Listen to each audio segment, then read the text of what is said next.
Ego Wong Tua. Semoga terhibur. Monggo kita mainkan kembali bersama MH69.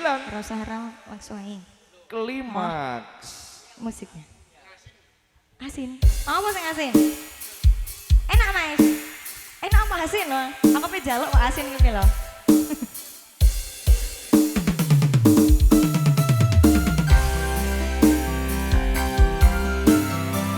Ada gong tuh spesial buat Masnya. Tak ceritani ya Mas ya. Ya, awas nek keceritan.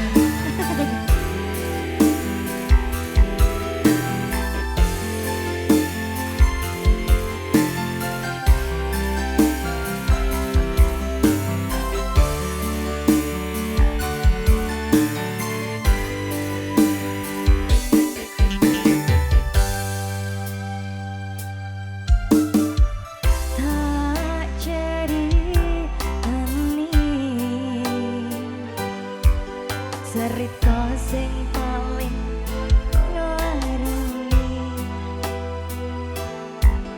nalika bapak lunga ninggal keluarga nelongso nanging kudu tak terima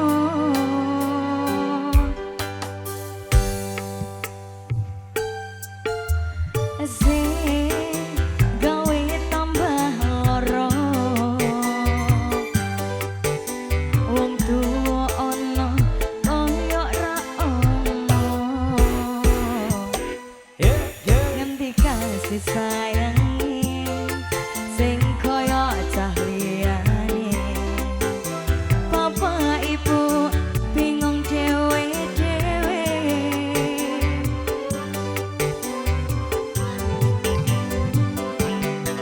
yen pancen kudu pisah aja ngampi anak dadi korban berjuang ning dalan dhewean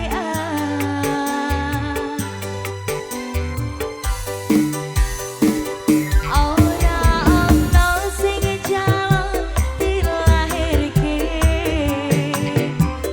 ning keluarga sing kaya ngene tak apa-apa anane kepeganane Masuk posisi. yen pancen ngene iki takdire kudu iso kuat baungane mergo ora disangka wong tuwane kudu iso ngadeg dhewe ra ono jagalane ngene mah anak sing rusak omahe. Terima kasih Bos, ayo goyang. Terus wong.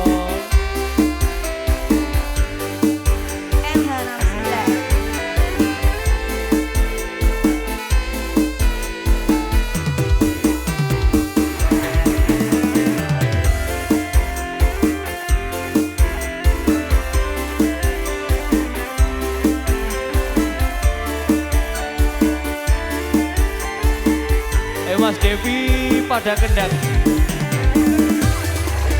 Devi.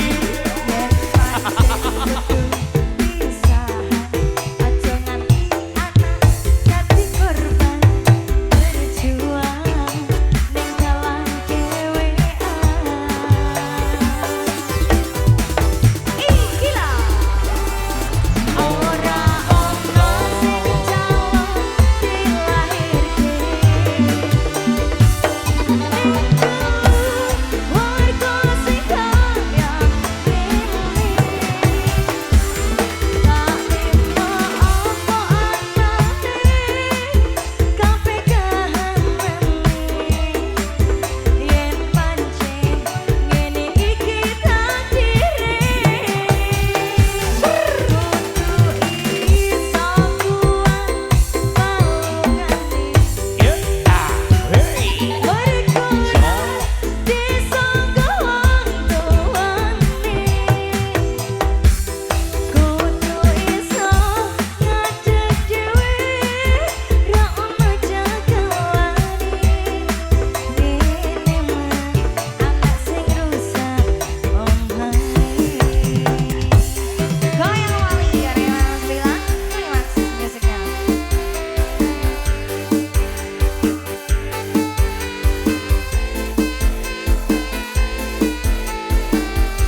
juga terima kasih Lina Fisher.